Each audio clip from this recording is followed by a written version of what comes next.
Welcome back to On Texas Football. I'm Jeff Howe, joined by CJ Vogel and lifetime Longhorn Rod Babers. We're going to talk about Longhorns going into their third year, kind of where these guys sit. Now, CJ, I used to do this exercise as like guys thinking, okay, guys are going kind of into their contract year, right? It's your draft eligible year. You really get an idea of where you stand. But CJ, in the portal / NIL era, it literally is a contract year for a lot of these guys. If you look at the roster last year, like DeAndre Moore, Trey Wisner, CJ Baxter, those guys entered a contract year, Leonga LaFau too, where they're no longer on the roster for a fourth year. So it's that third year really is kind of the make or break year for if you're still a high school recruit on the roster. It really is now or never. Yeah, it is. And it's funny because you used to ask prospects about this or guys on the team in spring workouts. And, they kind of dance around that idea or kind of the assertion that, hey, this year means more than others, right? Because it's all about just overall development and get me to where I need to be. But, we heard it from Malik Muhammad last year. Anthony Hill said, we'll see, kind of with a wink at the end. Jaden Blue 2 years ago said, oh, no, I'm looking at this year like I need to get paid after this year. So they're certainly aware of it. Guys on the team that are in this position to be 3-and-done level guys, look, you come to Texas for that exact reason because you're a high recruit. You have a lot of talent. Now it's about making sure that after 3 years, I'm off to the league. That's exactly why these kids commit and say, yeah, for the next 3 to 4 years, I'll be taking my talents to X, Y, or Z. It's no longer a 4 or 5 year commitment, 3-and-done. So, Jeff, there's plenty of guys this year especially. I've got my eye on a few, and I can't wait to get into this conversation with you guys. Yeah, Rod, let's go ahead and start. I grouped these guys into 4 different categories. I've got NFL bound, which is barring something unexpected. It's a guy's a surefire draft pick in 2027. Proven commodity, which means you've established yourself as a starter, but you got a little bit more to do before the NFL becomes a realistic option. Bonafide contributor, which aside from your NFL future, you're just a really key kind of foundational piece for this team. And then now or never, which I think that kind of speaks for itself. If you haven't done it by now and you don't do it now, you're probably going to get passed over or be out of the program at this time next year. Rod, I know that sounds harsh, but that's just kind of the reality of where we are. I mean, it's weird to think, and I mentioned this in the article, like you think about guys over the year like a John Harris, a Fozzie Whitaker recently, a Tope Amade. We're probably going to see guys like that are going to be very few and far between because usually by the time you're finished with the third year, you're either off to the NFL, you're in the portal, or you're coming back like for, a big money season like, Trevor Gooseby, Arch Manning, the guy, Jelani McDonald, the guys that came back. You're coming back to improve your draft stock. Like there's no ifs, ands, or buts about why you're back. Yeah, that guy that has that John Harris type season as a senior, that guy's gonna have that season elsewhere. Now he's gonna have it for another team. But you're right. I mean, in terms of roster construction, that third year is so important because not only for the player and their trajectory and their upside, they're trying to maximize that window, but also for the teams now. They can't afford to overinvest in players and overinvest in development of a player. They don't see some promise or return on that investment. That's when they start moving on to other avenues, especially in the transfer portal, guys that can help you right now. So yeah, I'm with you, man. It's crazy how that third year now has become really it's the kind of the make it or break it year for a lot of these guys. CJ, I've got one guy in the NFL bound category. That's Colin Simmons. I think that speaks for itself. Should anybody else have been in the NFL bound category, you think? It's tough given last year you had multiple, right? Anthony Hill, we knew. Malik Muhammad, we knew. Now, Jelani, I think, was a fringe guy, and evidently Texas gets him back, and I think they're very fortunate for that exactly. I think I think Colin Simmons is the one for sure guy right now. Had Ryan Wingo been the bona fide one going into this season, I would have anticipated him departing. But now that Cam Coleman's in town, now that you have that lion's share of targets likely being split up versus what we saw in 2025, he moves back towards that bubble spot for me. And with Brandon Baker moving towards the inside, a new position, look, I know that, guards are important, but tackles in college, you have more flexibility with what you can do for them in the NFL. So he also moves to the bubble for me as well, whereas previously I think I would have anticipated both being leaning towards being 3-and-done guys. Right now, Colin's probably the only one for me. Rod, I've got two guys in that proven commodity category, and they're two guys CJ just mentioned, Ryan Wingo and Brandon Baker, one of that proven commodity. I just think both of them, especially Baker now with the position conversion, not that those guys don't have NFL futures, but I think you need a really big year to be able to if you're thinking about making a move to the league after 2026. Yeah, I think Ryan Wingo, I probably lean more him to be able to take that next step to come that NFL caliber guy that because I think he's on that track. He just has a lot of different things, I think, to refine his overall skill set as a player. But I do think Cam Coleman being there is really going to help him get some more favorable matchups. And I think it'll showcase more visibility to be a down the field threat, not just a yak daddy. Brandon Baker, moving around on the offensive line, I think he's got an NFL skill set. There's no doubt about that. But in terms of he doesn't necessarily play a premium position right now because he's bumping inside. Ryan Wingo's the one that I think there's no doubt he deserves to be in a proven commodity category, but I feel like he's in a prime position with the quarterback he's got in the system that he's in, and now not having to have the weight of being the number one guy that attracts all the attention from defenses.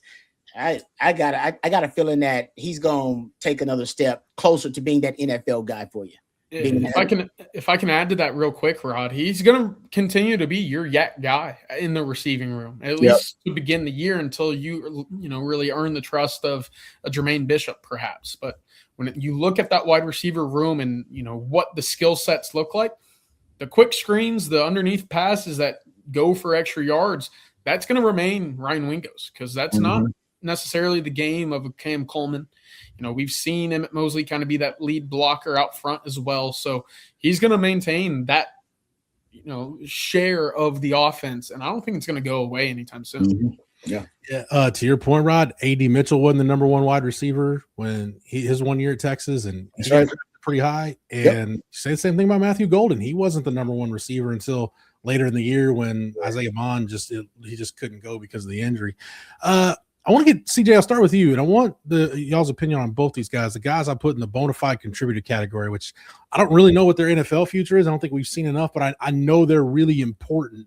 It's Alex January and Ty Anthony Smith. CJ, I know Ty Anthony Smith's coming off the surgery, but I think both these guys, we've seen them make plays. To me, it's what is the next level for them? It's just kind of uncertain. You could tell me both these guys play well enough to be able to have NFL decisions after the year, or hey, they position themselves to where they can cash in on a payday and come back to Texas as kind of the top of the hierarchy in terms of what their number is.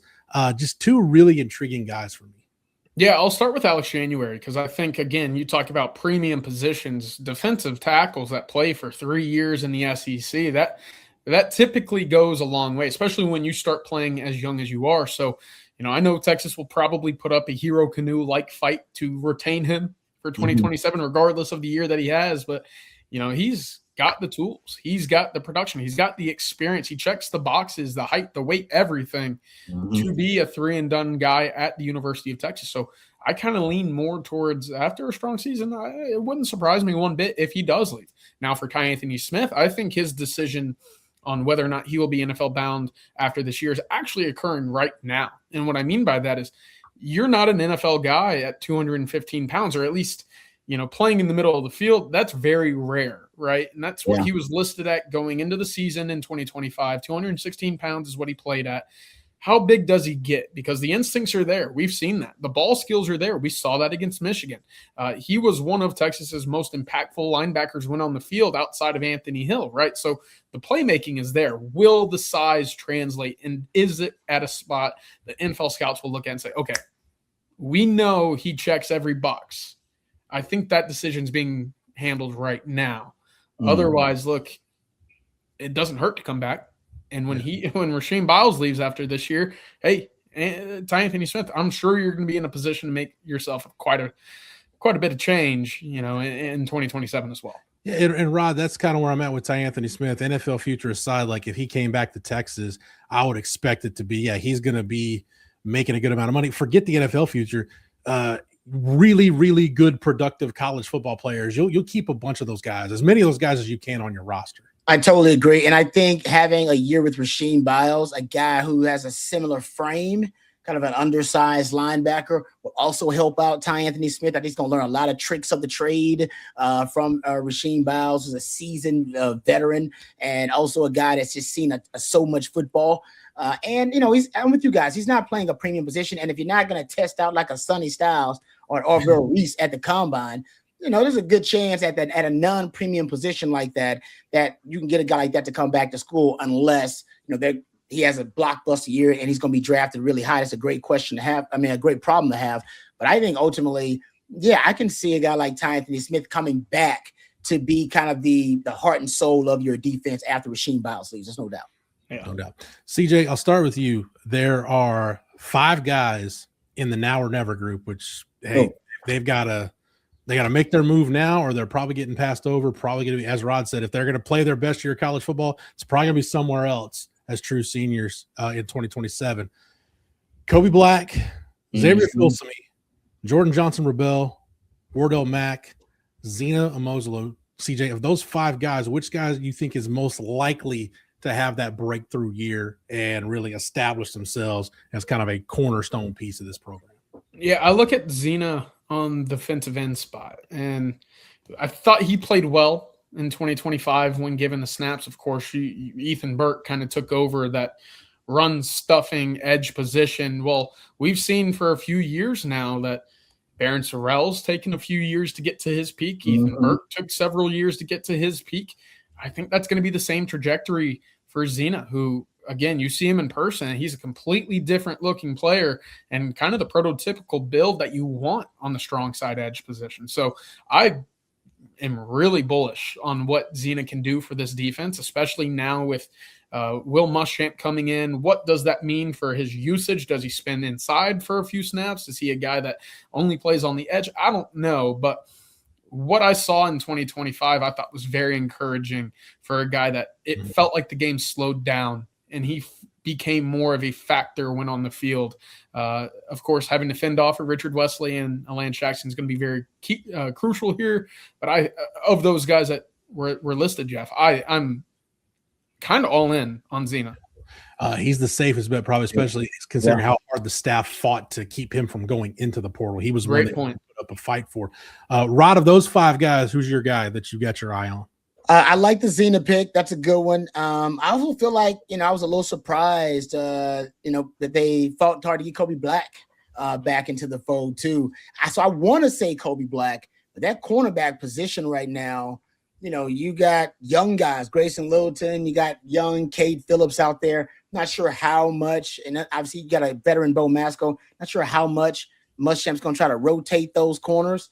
So I think Xavier Filsaime is probably the one I'm going to go with here, just because there's so much opportunity right now at safety. I know he's not going to have, obviously be fully available during the spring, so he's not going to have all the snaps in spring to win that job. But there's a lot of uncertainty at that safety spot. I do think they want sub packages where they can play different, packages where they can play Jelani McDonald potentially at nickel and add another safety to stabilize things. Who knows? They're going to play a nickel and a dime package too. So they got to find out who that third safety is. And right now, Xavier Filsaime's got an inside track, especially with Jonah Williams splitting time with baseball. Who knows how that's going to go?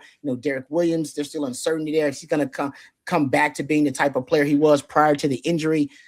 So maybe I'll just say Xavier Filsaime, because I know they like him in coverage. They want to see him be more of a safety that can come downhill and that can actually be a plus, obviously a plus player in run support. If he can prove he can do that this spring, especially with Muschamp, because Muschamp's all about the physicality at safety, I think that's a guy that may surprise some folks and may try to take that safety job right now that seems to be up for grabs. He's going to be an interesting name in the nickel conversation as well. Yeah, like that. Yeah, CJ, that's actually what I was going to ask you guys to kind of, as we start to wrap this up, is guys that might maybe have some position flex, and the 2 guys there, it remains to be seen. Sark has said Filsaime, whenever he's ready to go full tilt, will get a look in the nickel. CJ, not just that, but Kobe Black at safety, like the fact that Zealous Hicks is coming off injury, Jonah Williams is in baseball.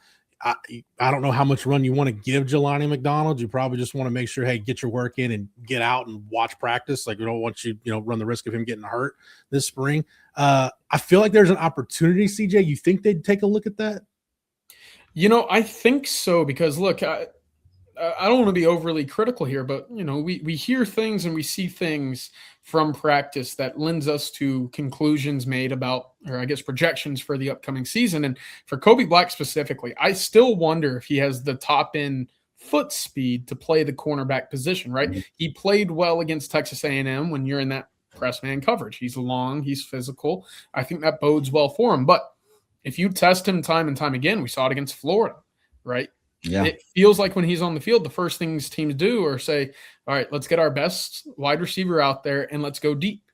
And if you're beat off the line, do you have the foot speed to keep up with guys? So of guys that we've listed there, I know Wardell Mack gets some time at the nickel spot. I know that he obviously got the interception against Michigan in the bowl game as well. That's great. I think his foot speed's a little bit higher. Obviously, Warren Roberson very much the same because you utilize him as a gunner in special teams. But Kobe Black is one that I think maybe is better suited for a move to the middle of the field. One where, all right, let your vision be what guides you to the ball rather than I need to stay on the hip of a guy that's maybe a little faster than me. I like that. Rod, I'll let you get the last word, whether it's a potential Kobe Black move to safety. And I like your pick of Phil Smith because as you look at Texas schematically where they're going defensively, he might have just the easiest time finding a home. Yep. I wonder if Kobe Black's not at corner, like where's his home? If Wardell Mack's not in the nickel, where is his home? So wherever you want to take it, Rod, secondary or any of these other guys we've talked about, you got the last word. Well, I think, secondary, especially this spring, man, I think there's a lot of question marks with secondary. People want to know, does Muschamp prefer a certain type of nickel, certain type of player nickel? Usually his history suggests he likes a thicker, bigger player nickel around 5'11", around 200. So that's that question. And how much versatility do you have with a guy like Grayson Littleton and Bo Masco? I would experiment this spring, and I would have everybody with a secondary position, no pun intended, with a position that they can play. So I have the options to be able to get my best 5 guys on the field whenever I figure out who that is. I think that's going to be important for Muschamp. But I think in this spring, it's really important to make sure that you got coverage specialists on the field. That's why the Kobe Black move from corner, where he could be a liability at times in coverage, especially depending on the matchup, to safety where, man, he's going to be matched up against tight ends, sometimes running backs. You can keep him out of – actually, you may feel comfortable enough, depending on the receiver in the slot, that you can match up against a receiver and not be at an extreme disadvantage because the guy is used to playing corner. So I like the old school Coach Aquino mentality where essentially my safeties can cover like corners. And that's why I don't mind having a Xavier Philson win that job for you. I wouldn't mind having a Kobe Black cross train there. I like having your safeties that can't be exploited in coverage. And I do believe, there'll be some teams that'll look at Jelani McDonald as a guy, hey man, maybe if he plays nickel, we can try to exploit him in coverage because he's a much bigger nickel and a much more physical player. So I think you got to give yourself options and solutions. Best way to do that, cross train guys, and have the ability to get your best 5 guys on the field, no matter what combination that may be in. I think that's what they're going to have to do because I think your top 4, your top 5 are, but sub packages, of course, injuries, you got to plan for all that kind of stuff. Will Muschamp's last year at Texas, guys, he had the nickels he had available to him on defense were Aaron Williams, Kenny Vaccaro, and Adrian Phillips. Can we just go back into a time machine and just clone those 3 guys and put them in the secondary and just dominate the SEC? Versatility, too. Versatile. You got versatility at the wazoo with those 3 guys. All right, Rod, CJ, thank you guys for the knowledge and expertise. As always, thank you to Matthew behind the scenes for producing it. If you want more news, notes, and nuggets coming out of the 40 acres, make sure you get over to ontexasfootball.com. If we've got them, we'll drop them there first. Make sure that you like this video and that you're subscribed to the On Texas Football YouTube channel. That way, whenever we drop a video or go live, you're not missing any of our Longhorn coverage. For CJ, for Rod, for Matthew, for the entire On Texas Football staff, I'm Jeff Howe. Thank you so much for watching and listening, and until next time, welcome. Good morning.